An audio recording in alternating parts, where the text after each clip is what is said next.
Plastic बहुत ही सस्ता एक मटेरियल जो कि इजीली अवेलेबल है, कहीं पे भी मिल जाता है, कोई भी कलर या शेप आप उसको दे सकते हो। कभी इसने एनवायरनमेंट को बचाने के लिए एक बहुत अहम भूमिका निभाई थी, इसकी वजह से पता नहीं कितने सारे पेड़ कटने से बच गए थे। लेकिन आज के टाइम पे यही प्लास्टिक हमारे लिए बहुत बड़ा परेशानी बन चुका है। मरीन लाइफ की बात कर लो या फिर ह्यूमंस की, हर जगह पे प्लास्टिक ऐसा घुसा है भाई साहब कि प्लास्टिक के बिना हम अपनी जिंदगी को सोच ही नहीं सकते। लेकिन इंडिया में ये सिनेरियो बहुत ही जल्दी बदल सकता है अगर सरकार मदद करे तो। आईआईटी मद्रास की स्टूडेंट ने डेवलप किया है एक ऐसा रैपर जो एंटी बैक्टीरियल तो है ही, साथ ही साथ एनवायरनमेंट फ्रेंडली भी है। यानी अगर आप इसको कहीं पे फेंक भी देते हो तो ये मिट्टी के साथ मर्ज हो जाएगा। यानी जी हाँ, ये एक बायोडिग्रेडेबल कवर है। आयुष्मान भारत स्कीम के बारे में हर किसी को पता होगा, चाहे आपने करवा के रखा हो, आपको लाभ मिलता हो या फिर ना हो।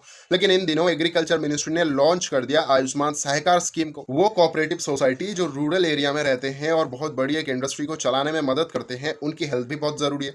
तो इस स्कीम के तहत उनके लिए एक हेल्थ का इंफ्रास्ट्रक्चर खड़ा किया जाएगा जहां पे उनको प्रॉपर मेडिकेशन मिलेगा, और ये खड़ा किया जाएगा इन्हीं लोगों की मदद से। इसका एक काफी सक्सेसफुल टेस्ट रन हुआ था केरला में, और वो सक्सेस होने के बाद ही ये स्कीम लॉन्च किया गया। 100 चूहा खा के बिल्ली हज को चली, यहाँ पे बिल्ली की जगह चाइना होना चाहिए। ऐसा क्यों?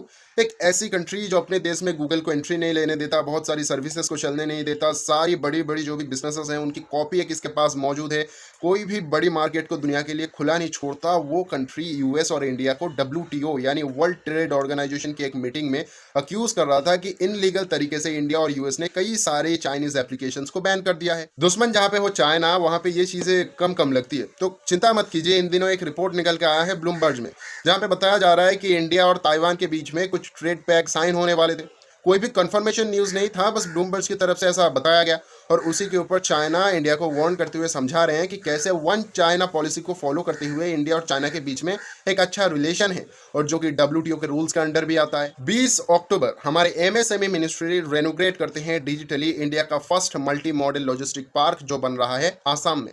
इस चीज़ की वजह से इंडिया के नॉर्थ साइड में रहने वाले जो लोग हैं उनकी ज़िंदगी थोड़ा अच्छा हो सकता है। इकोनॉमी तो अच्छी होंगी ही, लेकिन हमारी जो नेशनल टीवी है यहाँ पे इंडिया की नॉर्थ पार्ट को कुछ ज़्यादा इंक्लूड नहीं किया जाता। लेकिन अगर इनकी अंदर इकोनॉमिक इन्वॉल्वमेंट ज़्यादा बढ़ेगी तो शायद धीरे धीरे ये भी मेन स्ट्रीम में आने लगेंगे। इंडिया एक ऐसा देश है जो कि एक नहीं दो दो दुश्मनों से घिरा हुआ है, एक है चाइना और एक है पाकिस्तान, और दोनों के ही इरादे नेक बिल्कुल नहीं है। तो इनके इरादों से हमें प्रोटेक्ट करता है हमारा ब्रेव, हमारा आर्मी। तो हमारे आर्मी के लिए भी बहुत ज़्यादा इंपॉर्टेंट हो जाता है कि वो जब चाहे जहाँ पे चाहे हमारी प्रोटेक्शन के लिए फ्रीली और बहुत फास्टली मूव कर पाए, और इसके लिए जो रोड कनेक्टिविटी है वो भी एक अहम भूमिका निभाता है। और पिछले 10 सालों से इंडियन गवर्नमेंट का नज़र भी इस चीज़ के ऊपर है। इसी चीज़ को देखते हुए इंडियन गवर्नमेंट प्लान कर रहा है जम्मू कश्मीर में 10 नया टनल्स बनाने का, जो कि ना ही सिर्फ आर्मी की मूवमेंट को बहुत तेज कर देंगे, इंटरनल जो टूरिज्म है वो भी बढ़ेगा उसकी वजह से। आप सभी को पता है कि इंडिया चाइना सिचुएशन की वजह से हम बहुत तेजी से मिसाइल्स को टेस्ट कर रहे हैं, अपनी कैपेबिलिटीज़ को शो कर रहे हैं, और हमने 30 दिनों के अंदर 10-10 मिसाइल टेस्ट कर ली है। लेकिन ये सच नहीं है, क्योंकि 11वां मिसाइल भी आ चुका है। इसका नाम है शांत, और सक्सेसफुली टेस्ट फायर कर लिया गया। इंडियन टूरिस्ट स्टेटिस्टिक 2020 निकल चुका है। इसके तहत हमको ये पता लगता है ग्लोबली टूरिज्म की जो शेयर है वो हमारे लिए है सिर्फ और सिर्फ 1.23%, जो कि बहुत कम है। और इसकी रैंकिंग देखा जाए वर्ल्ड में तो है 23। 16 अक्टूबर नितिन गडकरी साहब ने रेनोग्रेट कर दिया कनकाड दुर्गा फ्लाईओवर। जो भी हो, वेस्ट बंगाल में दुर्गा पूजा चल रहा था, मैं भूल ही गया था। आप सभी को बहुत बहुत बधाई हो, दशहरा की बहुत सारी शुभकामनाएं। दिल्ली वालों की दिल लगता है बहुत बड़ा है, इसीलिए ईश्वर भी उनको जो देते हैं वो बहुत ज़्यादा देते हैं। चाहे गर्मी की बात कर लो तो भयंकर देते हैं, और ठंडी भी बहुत भयंकर देते हैं। ऐसे में इन दिनों रिकॉर्ड किया आईएमडी ने, जो दिल्ली की टेम्परेचर थी वो 10 सालों में सबसे ज़्यादा लो थी, 13 डिग्री सेल्सियस। समय के साथ साथ इंडिया और इसराइल के रिलेशंस एकदम एमी वे बंटाई की गाने की तरह बहुत हार्ड बनता जा रहा है। इन दिनों इजरायली डिप्लोमेट्स की तरफ से एक बात हम सभी को जानने के लिए मिला कि इंडिया और इजराइल एक नया डिप्लोमेटिक पोस्ट बनाने में लगे हैं। इसका नाम रखा जा रहा है वाटर अटैच, जो कि एम्बेसडर के अंदर ही आएगा, और वाटर मैनेजमेंट के अंदर आने वाले तमाम चीजें इजराइल से सीखेगा और इंडिया में इम्प्लांट करेगा। हमेशा कहा जाता है कि अपनी गलतियों से कुछ सीखो, लेकिन हर बार संभव नहीं होता है। और गलती अगर ऐसा हो जिसमें करोड़ों फूक दिए गए हो, कई लोगों की मेहनत हो, और उसके बाद उसका आउटपुट निकलता है जीरो, तो बड़ा तकलीफ होता है। ऐसा ही कुछ हुआ था रेमडेसिविर के साथ। शायद मेरा प्रोनाउंसिएशन थोड़ा सा गलत है, तो मैं नाम नीचे लिख देता हूँ, आप लोग पढ़ लीजिएगा।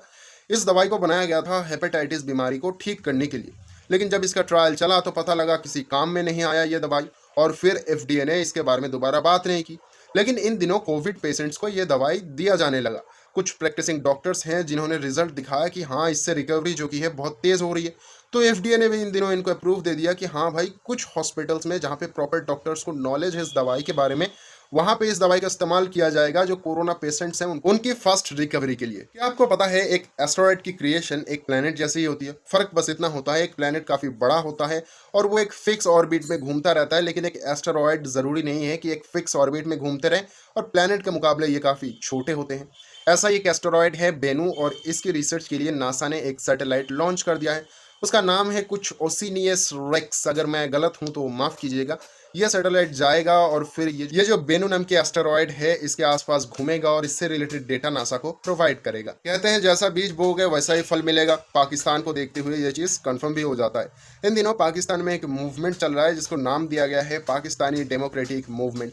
भले ही कितना भी डेमोक्रेटिक कर लो, लेकिन ओवरऑल इसका जो बैड इम्पैक्ट है वो सहना पड़ेगा पाकिस्तान की आम जनता को। तो क्या क्या हो सकते हैं इसकी वजह से? थोड़ा सा गलत हो गया, क्या क्या हो सकता है नहीं, मुझे कहना चाहिए था क्या क्या हो रहा है। पॉलिटिकल अनस्टेबिलिटी जो कि लंबे एक टाइम से पाकिस्तान में देखने के लिए मिल रहा है, कोई भी किसी के भी ऊपर उल्टी पुल्टी चीजें कह के आरोप लगा देते हैं। इन दिनों तो जो उनका एक्स प्राइम मिनिस्टर है उन्होंने ही कुछ ऐसी एलिगेशंस लगा दी है आर्मी के ऊपर जिसके बाद कोई डाउट बचा ही नहीं रहता। इन्फ्लेशन हाई हो रहा है जबकि लोगों की इनकम गिर रही है। ऊपर से बाहर से जितनी भी मदद उनको मिल रही थी धीरे धीरे अब वो कम होने लगा है। अब सभी को याद होगा पहले पाकिस्तान यूएस से मदद ले रहा था, चाइना से ले रहा था, इन दिनों जो कि है वो टर्की से भी लेने लग गया है। और बहुत सारी चीज़ें आपको सुनने के लिए मिलेंगी अब जो कि टर्की की फेवर में होगा। इन सभी चीज़ों को छोड़ भी दे तो पाकिस्तान खुद ही अपना एक ऐसा इमेज बना रहा है जो कि इंटरनेशनली लंबे टाइम तक उसको बहुत ज़्यादा शर्मिंदगी महसूस करवाएगा। और उसकी जो सिक्योरिटी है, जो डिफेंस है, उसके लिए भी ऐसा एक रेपुटेशन कदापि अच्छा नहीं है। तो चलिए इन 15 खबरों के साथ मैं आपको छोड़ के जाता हूँ। मिलूंगा नेक्स्ट हफ्ते, तब तक के लिए अलविदा। अगर वीडियो आपको अच्छा लगा है, न्यूज़ आपको इन्फॉर्मेटिव लगा है, मेरा समझाने का स्टाइल आपको अच्छा लगा है तो एक लाइक ज़रूर कीजिए। साथ ही साथ ऐसा कंटेंट रोजाना देखने के लिए इस चैनल को सब्सक्राइब कीजिए और नोटिफिकेशन बिल भी आप प्रेस कर सकते हो अगर आप हमारी किसी भी वीडियो को मिस नहीं करना चाहते हो। लेकिन उससे पहले थोड़ा सा मदद कर दीजिए हमारी और खुद की भी, इस चैनल को रिव्यू कर लीजिए। अगर अच्छा लगे तो ही ये सब चीज़ें कीजिए, वरना आपको पता है क्या करना है। गुड बाय, अलविदा।